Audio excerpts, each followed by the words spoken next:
never thought a joke could end my marriage. But sometimes the things people laugh about reveal more truth than they mean to.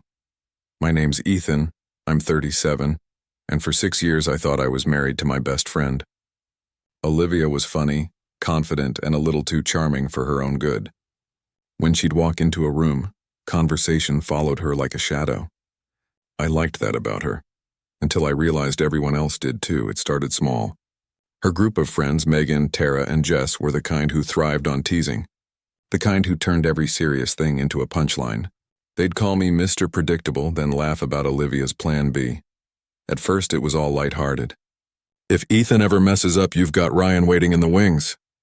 Ryan was her coworker, tall, smooth, always commenting on her posts. I'd laugh too.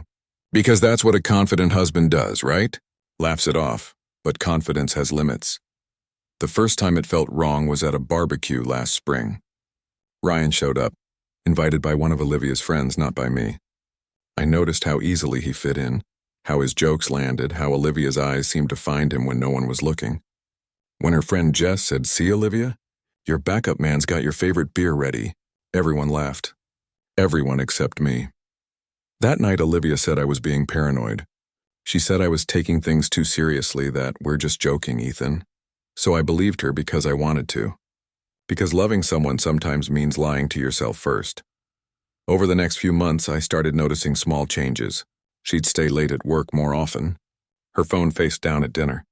The password changed. The spark between us turned into polite conversation.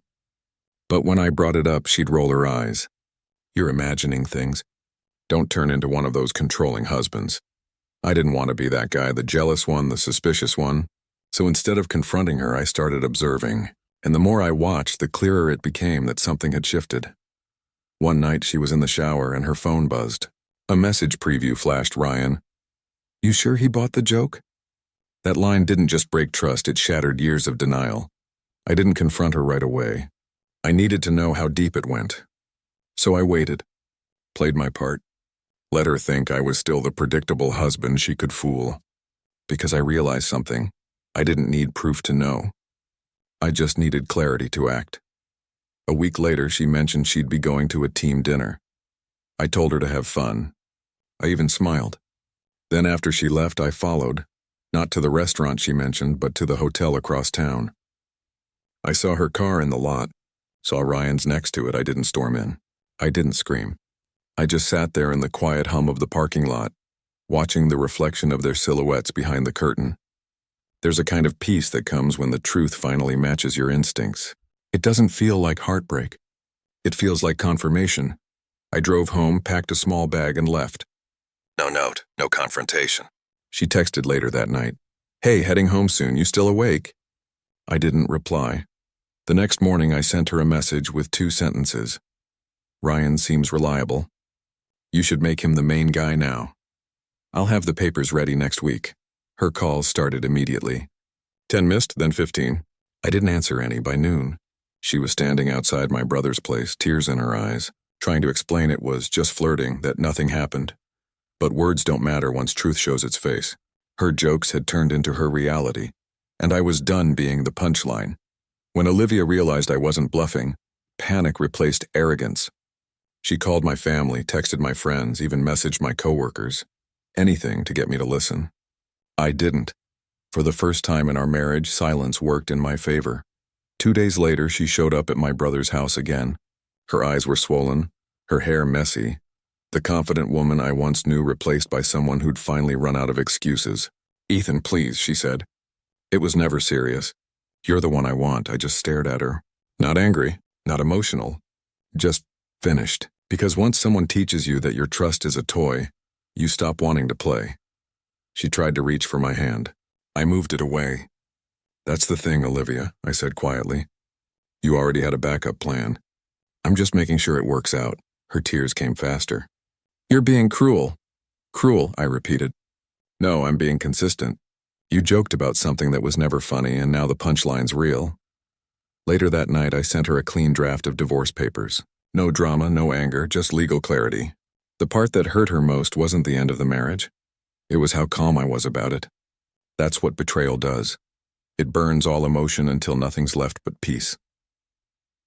Within a week, her friends started calling me too. Megan said, "She's a wreck." "You know it wasn't serious with Ryan," I told her. "Then she can rebuild with him. I'm sure the joke will sound funnier when he's paying the bills." They didn't laugh after that. A few months passed. I moved into a small apartment overlooking the river. Quiet, minimal, peaceful. The kind of place where the only sound at night is water against the dock. I started sleeping better. Started eating again. Even started smiling at strangers. Freedom has a strange way of healing a man faster than love ever did. Olivia, on the other hand, kept trying to fix things. She sent long emails filled with nostalgia, pictures from trips, inside jokes, playlists we made years ago. At first I almost replied. Then I remembered the barbecue, her laughter echoing over the phrase, "backup man." I closed my laptop and never opened that folder again. About 6 months later, I ran into Ryan by accident. It was at a hardware store of all places. He looked drained. He tried to make small talk, pretending not to know what he'd done, but guilt has a way of coloring a man's face. "So, you and Liv," he started. I smiled. "She's all yours, remember?" He nodded, then muttered, "Yeah, about that." It didn't really work out. I didn't laugh. I just said, "Jokes rarely do," and walked away. That's when I realized something powerful. I wasn't angry anymore.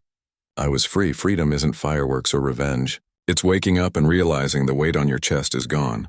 It's drinking your morning coffee without wondering who's texting your wife. It's peace disguised as ordinary life. A few weeks later, Olivia sent one last message. "I miss you. Ryan was a mistake. Can we talk?" I typed a single reply and sent it without hesitation. "You already made him the main one." I just made it official. That was the last time I ever heard from her. Now, whenever someone jokes about backup plans, I just smile quietly. Because I know the truth. Backup plans are for people who never plan to stay. And when someone treats loyalty like an optional extra, the best thing you can do is give them exactly what they were asking for. People think heartbreak is loud. Shouting, crying, breaking things. But real heartbreak is silent. It's the moment you stop fighting to be understood. It's not revenge when you walk away. It's self-respect. Sometimes I still think about the version of Olivia I met years ago, the one who laughed with me, not at me. I hope she finds herself again. I really do. But I also hope she remembers that somewhere along the way, the man she thought was too predictable learned how to surprise her. Because the quiet ones, the ones who stay calm when everything burns, they don't come back. They rebuild, they grow, they move on, and sometimes they write stories that end the way they should have begun, with peace, not apologies, with truth, not jokes, with the main man finally being himself.